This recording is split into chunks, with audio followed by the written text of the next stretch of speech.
سیدنا عمر رضی اللہ تعالی عنہ کے پاس کعب ازدی تشریف فرما تھے۔ ایک خاتون آئی اور آ کر کہنے لگی، امیر المؤمنین، میرا خاوند بہت نیک ہے، ساری رات تہجد پڑھتا رہتا ہے اور سارا دن روزہ رکھتا ہے۔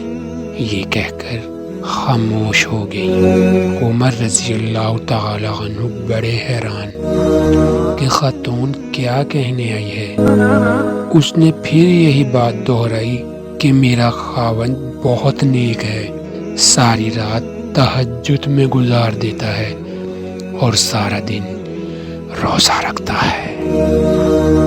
اس پر کعب بولے، اے امیر المؤمنین، اس نے اپنے خاوند کی بڑے اچھے انداز میں شکایت کی ہے۔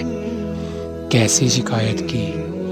امیر المؤمنین، جب وہ ساری رات تہجد پڑھتا رہے گا اور سارا دن روزہ رکھے گا تو پھر بیوی کو وقت کب دے گا؟ تو کہنے آئی ہے کہ میرا خاوند نیک تو ہے مگر مجھے وقت نہیں دیتا۔ چنانچہ عمر رضی اللہ تعالی عنہ نے اس کے خاوند کو بلایا تو اس نے کہا، ہاں میں مجاہدہ کرتا ہوں، یہ کرتا ہوں، وہ کرتا ہوں۔ حضرت عمر رضی اللہ تعالی عنہ نے حضرت کعب رضی اللہ تعالی عنہ سے کہا کہ آپ فیصلہ کریں۔ حضرت کعب رضی اللہ تعالی عنہ نے ان صاحب سے کہا کہ دیکھو، شرعاً تمہارے لیے ضروری ہے کہ تم اپنی بیوی کے ساتھ وقت گزارو، ہنسی خوشی اس کے ساتھ رہو، اور کم از کم ہر 3 دن کے بعد اپنی بیوی کے ساتھ قربت کرو۔ خیر وہ میاں بیوی تو چلے گئے تو عمر رضی اللہ تعالی عنہ نے کعب رضی اللہ تعالی عنہ سے پوچھا، آپ نے یہ شرط کیوں لگائی کہ ہر 3 دن کے بعد بیوی سے ملاپ کرو؟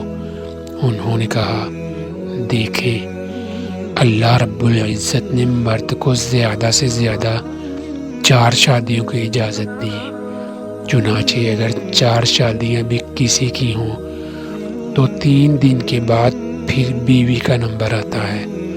تو میں نے اس سے کہا کہ تم زیادہ سے زیادہ 3 دن عبادت کر سکتے ہو، 3 دن کے بعد 1 دن رات تمہاری بیوی کا حق ہے، تمہیں اس کے ساتھ گزارنا پڑے گا۔ تو دیکھو شریعت انسان کو کیا خوبصورت باتیں بتاتی ہے۔